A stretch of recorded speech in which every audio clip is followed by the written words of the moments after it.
From Montana's news leader, this is the MTN 530 News. Good evening, everyone. Thanks for joining us. I'm Jeanelle Slade. An intense scene unraveling on Billings West End tonight. A high-speed chase involving at least one shooting suspect has now turned into a standoff. Now that standoff now entering its third hour with two people holed up in a Billings West End home.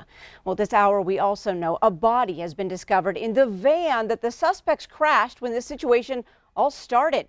Police are dealing with multiple crime scenes. We begin tonight with Q2's Jeanelle Slade, who is live on scene from the standoff on the northwest side of Billings. Shack. Thanks, Jeanelle. Well, there are multiple law enforcement agencies on the scene here today at Ridgewood Lane, including the Billings Police Department, the Yellowstone County Sheriff's Office, the Billings Bomb Squad, and the Billings SWAT team. Now, so far, I've seen the Billings Bomb Squad deliver food and cigarettes to the two suspects, one male, one female, to the house to the right of me. Now, it also seems that Billings police are having trouble communicating with the two suspects. Now, earlier today, Chief Rich St. John of the Yellowstone County Sheriff's Office said that he is not 100% sure if there are hostages in the home, But he also said that he had more information as to who the two suspects could be. That this individual, the male specifically, is potentially a suspect in our shooting in the 4100 block of King Avenue East, and a subsequent search of the van that was crashed and abandoned. Officers and deputies discovered a body in there. So we have multiple crime scenes right now, but the focus as we speak is to get this situation resolved peacefully, and then we'll sort out all the rest from there. Now, the scene is still very active, and at this time, they're still under investigation and the story is still developing. But stay tuned online and on air for more updates. Reporting in Billings, I'm Jeanelle Slade with MTN News. All right, thanks so much, Shaq. Again, multiple crime scenes and an ongoing standoff at this hour on Billings West End. Again, Chief St. John says one of the suspects holed up in the house could be involved in Monday's shooting on King Avenue that sent one woman to the hospital after she was shot in the head. And authorities are also investigating a second crime scene just blocks away from the standoff. That's where the suspects crashed a van and police found a body inside. We'll, of course, continue to follow developments at KTVQ.com, and Russ Riesinger will have the very latest tonight at 10 o'clock right here on Q2. Well, also tonight, authorities have identified a fourth body found in Billings tied to three other deaths over the last week. 32-year-old Shanna Lynn Booth was found dead in a home on the 100 block of Avenue B early Tuesday morning. Deputy Coroner Rich Hoffman says Booth's cause of death is currently ruled undetermined. Hoffman says her body did not show any obvious signs of how she died. Last week, 64-year-old Roxanne Watson was found murdered in her home 9 blocks away. Authorities issued an attempt to locate on Watson's daughter and her boyfriend, who were later found dead in Gallatin County in an apparent murder-suicide. Now, the home where Booth was found dead on Tuesday belonged to Watson's daughter, 28-year-old Erica Miller. Well, this week, Northwestern Energy announced it plans to build a natural gas power plant in Laurel. And tonight, we are learning more about that plant and how many jobs it could bring. Q2's Russ Riesinger joins us now with more details. If all goes as planned, Northwestern Energy hopes to have a $250 million natural gas power plant online and operational in Laurel by 2024. The company says it will help address a growing capacity deficit. The key piece here is that it will help us keep the lights on and also be able to blend in renewable energy, which is intermittent, into our portfolio. With the future of coal very much up in the air and the wind not always blowing, Hines says the natural gas power plant will play an important role increasing capacity and reducing the risk of volatility in prices for customers during extreme conditions. We're around 600 megawatts short. To put it in a relative term, though, we're almost 40% of our entire portfolio is dependent upon the market. And if you look at what happened in Texas when they were dependent upon the market, we don't want to have that happen in Montana. In fact, some of those residential customers had a $10,000 fee for 1 month just because they are on the market. Hines says the plant will be state-of-the-art for air quality and will be located in a non-residential area about 1 acre in size, but isn't saying just where in Laurel it will be until contracts are finalized.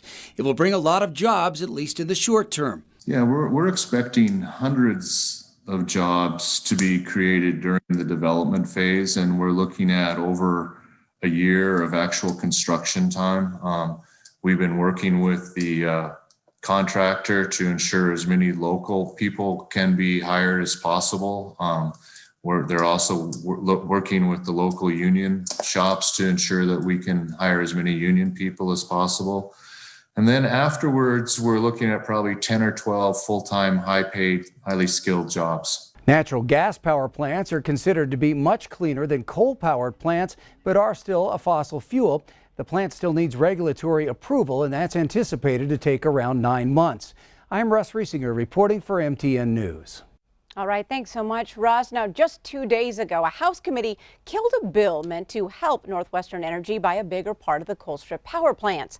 But today, Republicans on a Senate committee revived a portion of that bill and stuffed it into another bill.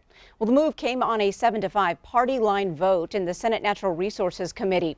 The language inserted into House Bill 695 guarantees that Northwestern will recover any cost from ratepayers for replacement power that it has to buy if the Colstrip plant has an outage. In the past, the State Public Service Commission sometimes denied that recovery, saying Northwestern should bear the costs. Well, Democrats on the panel say the amendment does one thing. It takes money from the pockets of electric ratepayers and puts it in the pocket of Northwestern Energy. But the sponsor of the amendment, State Senator Dwayne Ankney of Colstrip, says the amendment is narrowly drawn and doesn't include other language from the old bill that had guaranteed cost recovery for Northwestern if it acquired a larger share of the Colstrip power plant. Now, the amended bill now heads to the Senate floor for further action. And Republicans on a Senate committee vote to reject one of former Governor Steve Bullock's judicial appointments, and another remains in limbo. MTN Chief Political Reporter Mike Dennison has the latest on the continuing political battle over the state's judiciary. It's been a month since the Senate Judiciary Committee held its confirmation hearing for State District Judge Michelle Levine of Great Falls. But on Friday, the panel voted 7-4 to recommend she not be confirmed, with all Republicans voting against her. GOP Senator Tom McGilvery of Billings said her history as a Democratic legislator and lobbyist for environmental groups is not one of impartiality. She has been a political activist. She's been a strong supporter of Democratic candidates and progressive organizations throughout her career. It's just not inherent bias. It's a pressure to appease these types of groups. That recommendation now goes to the Senate floor, where if Republicans vote against Levine's confirmation, she must vacate her seat, and Republican Governor Greg Gianforte will appoint a new judge. Democratic Senator Dianne Sands of Missoula said rejecting Levine and passing a law giving Gianforte broader authority to choose new judges is part of a political agenda by Gianforte and legislative Republicans. It is clearly a move to replace judges and to challenge the credibility and the objectivity of the Supreme Court and our district judges and the judicial nominating process, and to replace them with people who do have a political ideological bent that's more in line with the conservative end of the Republican Party and the governor. But the panel did approve Bullock appointee Peter Ullman, a new district judge in Bozeman and former public defender. It has yet to act on another Bullock judicial appointee from last year, District Judge Chris Abbott in Helena. Republicans at the legislature, with the help of Republican Attorney General Austin Knudsen, also say they're planning to continue an investigation of the state judiciary and the Supreme Court for what they're calling potential bias. Where all this goes, we don't yet know.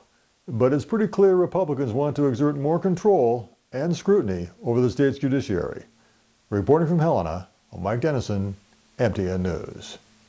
Thanks so much, Mike. Now, if the Senate does not confirm Judge Abbott in Helena, Governor Gianforte will get to appoint his successor as well. Well, Warden and Ballantyne residents remain under a boil water advisory, but help is on the way. The U.S. Department of Agriculture is pledging nearly $5 million to help rebuild critical water infrastructure in that community.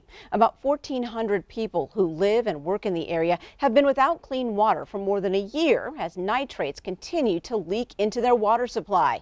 The funding will be used to construct new groundwater wells, a well house, and a water main crossing. Well, a world-renowned violinist joins the Billings Symphony this weekend. Q2's David J. had a chance to talk with the Philadelphia Orchestra's David Kim. The Billings Symphony Orchestra rehearses with David Kim, concertmaster for the Philadelphia Orchestra. The Beethoven Violin Concerto is one of the greatest pieces of music written for any combination or instrument. Kim performed in Billings in 2007 and says he has practiced this piece for hours, anticipating a chance to play it at several venues. I had so many scheduled for this season and last season, and they were all postponed except for Billings. Billings Symphony Music Director Ann Harrigan says it's a great opportunity to have David Kim back in Billings. One of the greatest violinists in the country. He's a concertmaster of the Philadelphia Orchestra. In my mind, one of the greatest orchestras in the world. And it's so much fun to play with him because he's so clear and so expressive and beautiful, and the whole orchestra just kind of jumps up with excitement. David Kim spends a lot of time practicing and rehearsing and performing and traveling. To get away from it, he may head outdoors for some hunting or out to the golf course, where he enjoys time with friends and also playing the game. Wow, that's Bryson DeChambeau cutting the corner. Talk to a lot of people who play golf or tennis or fish, fly fish, and they say, oh yeah, it's just great to get out and clear the mind. And that's what I feel. Kim says his concertmaster position in Philadelphia is similar to a quarterback in football. And I kind of act a little bit as a liaison, a translator between the conductor and what they want and the rest of the orchestra. When I play solo, then suddenly I'm the man. I'm standing up there and I can just play as I wish. So it's the best of all worlds. In Billings, David J., MTN News. Thanks so much, David. Now, the Billings Symphony Orchestra and David Kim play at the Lockwood Performing Arts Center on Saturday at 2 o'clock and at 7:30, and then again on Sunday at 2. If you can't make it out, the Saturday evening concert will be live streamed. Well, up next on tonight's MTN 530 News right here on Q2, Senator Steve Daines makes a stop in the Magic City to see how MSUB is putting empty space to good use. And ahead, one of Montana's top decathlon athletes is back to compete. We'll hit the track and field for the update. Here's some of the snow reports that we had from overnight through today. Most are about an inch or two, up to 3 or 4. But will we get a break from snow? We'll tell you about it with the weekend forecast coming up.